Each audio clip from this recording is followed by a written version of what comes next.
Bismillahirrahmanirrahim. Assalamualaikum warahmatullahi wabarakatuh. Bagaimana kabar anak-anak hari ini? Semoga semua sehat dan tetap semangat belajar ya. Alhamdulillah hari ini jumpa lagi dengan Bu Nova di pelajaran Al-Quran Hadis kelas 8. Hari ini kita akan belajar infak dan sedekah di jalan Allah. Anak-anak, harta yang dimiliki oleh manusia pada hakikatnya adalah milik Allah Subhanahu wa Ta'ala. Manusia sekedar hanya dititipi saja, maka sudah selayaknya manusia berusaha berlaku baik terhadap barang titipan tersebut. Jangan sampai barang ini yang berupa harta membawa akibat yang memberatkan di kemudian hari. Salah satu upaya untuk berlaku baik terhadap harta adalah gemar berbagi terhadap sesama, tidak pelit dan tidak egois terhadap apa yang dimiliki. Kita bisa menunjukkan sikap empati kepada sesama dengan infak ataupun sedekah.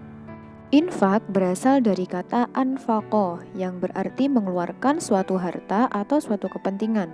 Sementara itu menurut istilah syariat, infak adalah mengeluarkan sebagian dari harta atau pendapatan untuk suatu kepentingan yang diperintahkan oleh agama Islam. Kata infak ini juga mengandung pengertian bahwa menafkahkan harta di jalan Allah tidak akan mengurangi harta, tetapi justru akan semakin menambah harta. Selanjutnya adalah sedekah. Menurut Kamus Besar Bahasa Indonesia, sedekah berarti pemberian sesuatu kepada fakir miskin atau yang berhak menerimanya di luar kewajiban zakat dan zakat fitrah sesuai dengan kemampuan pemberi. Secara umum, sedekah dapat diartikan sebagai mengamalkan harta di jalan Allah dengan ikhlas tanpa mengharapkan imbalan dan semata-mata mengharapkan ridhonya sebagai bukti kebenaran iman seseorang. Istilah lain dari sedekah adalah derma dan donasi. Secara bahasa, sedekah berasal dari kata sodaqo yang berarti benar. Orang yang bersedekah adalah orang yang benar pengakuan imannya. Menurut syariat, pengertian dari sedekah yaitu sama dengan infak, termasuk hukum dan juga ketentuannya. Hanya saja, infak berkaitan dengan materi, sedangkan sedekah memiliki arti yang lebih luas, yaitu menyangkut materi maupun non-materi.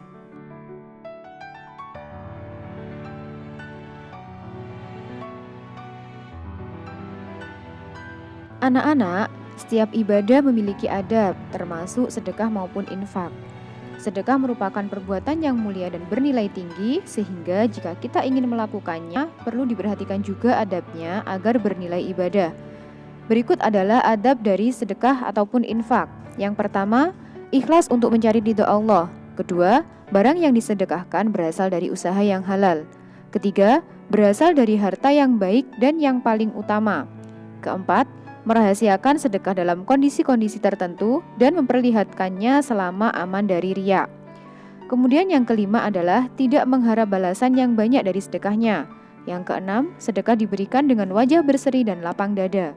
Yang ketujuh, memberikan sedekah kepada orang yang paling membutuhkan. Yang kedelapan, menyegerakan sedekah ketika masih hidup dan menyegerakannya selama masih mampu melakukannya. Kemudian yang terakhir, tidak mengungkit-ungkit sedekah dan tidak menyakiti perasaan penerima sedekah. Infak atau sedekah mempunyai manfaat yang langsung bisa kita rasakan di dunia dan ada juga manfaat yang nanti akan diberikan ketika di akhirat. Manfaat yang dapat kita rasakan di dunia yaitu membersihkan harta, membersihkan badan dari dosa, menolak bala dan sakit, memberi kebahagiaan kepada orang-orang miskin.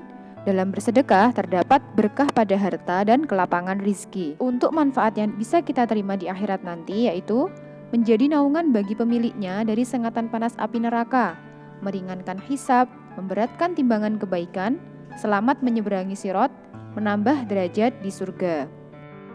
Berikut ini merupakan hal-hal yang perlu kita ketahui agar kita bisa mudah untuk melakukan infak dan sedekah. Yang pertama, tidak cinta buta pada harta. Jadi ketika kita memiliki harta, kita tidak lantas menghambur-hamburkannya, sehingga kita akan boros. Kita gunakan sebaik mungkin dan jangan lupa untuk berbagi dengan orang lain. Yang kedua, tidak menunggu kaya. Anak-anak, infak dan sedekah tidak harus banyak, semampu kita. Bahkan sedekah pun tidak harus dengan berupa uang. Nah, jadi tidak ada alasan karena kita tidak bisa berinfak ataupun bersedekah karena kita belum kaya. Yang ketiga, yakin bahwa Allah akan mengganti sedekah kita. Dan yang keempat, yakin bahwa tidak ada orang yang jatuh miskin karena infak atau sedekah.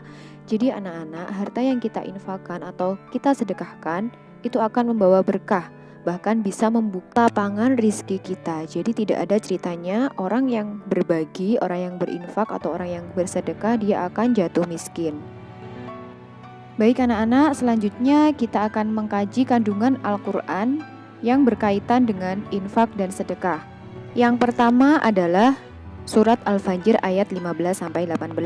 Kita baca bersama-sama ya. A'udzu billahi minasyaitonir rajim. Bismillahirrahmanirrahim. Fa'ammal insanu idza mabtalahu rabbuhu fa'akramahu wa na'amahu fayaqulu rabbi akraman wa amma idza mabtalahu faqadara alaihi rizqahu fayaqulu rabbi ahanan kalla bal la tukrimunal yatim wala tahadduna ala ta'amil miskin. Yang artinya, maka adapun manusia apabila Tuhan mengujinya lalu memuliakannya dan memberinya kesenangan, maka dia berkata, Tuhanku telah memuliakanku. Namun apabila Tuhan mengujinya lalu membatasi rizkinya, maka dia berkata, Tuhanku telah menghinaku. Sekali-kali tidak. Bahkan kamu tidak memuliakan anak yatim dan kamu tidak saling mengajak memberi makan orang miskin. Ibnu Katsir menafsirkan ayat tersebut bahwa sesungguhnya Allah Subhanahu wa taala mengingkari pernyataan orang-orang yang memandang bahwa ketika diluaskan rizki, maka itu adalah kemuliaan. Sesungguhnya terkadang diluaskan rizki sebagai bentuk ujian dari Allah pada hambanya. Apakah ia masih dalam ketaatan atau malah akan menjadikannya lupa kepada Allah? Begitu juga sebaliknya, ketika seseorang berada dalam rizki yang sedikit, bukan berarti Allah ingin menghinanya. Akan tetapi, itu adalah sebuah ujian apakah ia tetap senantiasa bersabar atau tidak. Sesungguhnya Allah akan melapangkan rizki kepada siapa saja yang dikehendaki dan menyempitkan rizki kepada siapa yang dikehendaki juga. Sifat orang kafir yang tidak beriman pada hari kebangkitan, mereka hanya memandang kenikmatan adalah sesuatu yang ada pada banyaknya harta, sedangkan kehinaan adalah sedikitnya harta. Ini konsepnya berbeda ya anak-anak dengan seorang mukmin. Menurut seorang mukmin, kenikmatan adalah seseorang yang berada pada ketaatan Allah, baik dalam keadaan yang banyak hartanya maupun sedikit hartanya. Inti dari ayat ini mengingatkan kembali kepada kita bahwa segala bentuk ujian, baik itu berupa kenikmatan dan keterhimpitan untuk dijalani dengan ketaatan pada Allah, dengan konsep syukur dan sabar. Wujud dari rasa syukur yang dapat kita lakukan salah satunya dengan berbagi kepada anak yatim atau orang miskin yang membutuhkan. Yang kedua adalah surat Al-Baqarah ayat 254. Kita baca bersama lagi ya. A'udzu billahi minasyaitonir rajim. Bismillahirrahmanirrahim. Ya ayyuhalladzina amanu anfiqu mimma razaqnakum min qabli an ya'tiya yaumul la bay'un fihi wala khullatu wala syafa'ah wal kafiruna humudz zalimun. Yang artinya, wahai orang-orang yang beriman, infakkanlah sebagian dari rizki yang telah kami berikan kepadamu sebelum datang hari ketika tidak ada lagi jual beli, tidak ada lagi persahabatan dan tidak ada lagi syafaat. Orang-orang kafir itulah orang yang dolim. Penjelasan dari ayat tersebut yaitu Allah Subhanahu wa ta'ala telah memerintahkan hamba-hambanya agar menginfakkan sebagian dari apa yang telah Allah karuniakan kepada mereka di jalan kebaikan. Pahala dari infak tersebut akan tersimpan di sisi Allah dan seharusnya mereka bisa menyegerakan selama masih bisa hidup di dunia sebelum nanti hari kiamat. Karena apa? Karena nanti di hari kiamat tidak ada seorang pun yang dapat membeli dan menebus dirinya dengan harta kekayaan apapun. Nah, pada saat hari kiamat nanti, persahabatan dan kekerabatan juga tidak lagi bermanfaat. Keturunan pun tidak bisa melakukan apa-apa. Dan kekufuran merupakan kedoliman yang paling besar. Jadi anak-anak, di hari kiamat nanti tidak ada yang bisa menolong diri kita. Yang bisa menolong adalah amal kita selama di dunia. Jadi, selama kita masih diberi kesempatan untuk hidup di dunia, mari kita banyak-banyak melakukan kebaikan, termasuk berinfak dan juga bersedekah. Yang ketiga adalah surat Al-Baqarah ayat 261. Mari kita baca bersama. A'udzu billahi minasyaitonir rajim.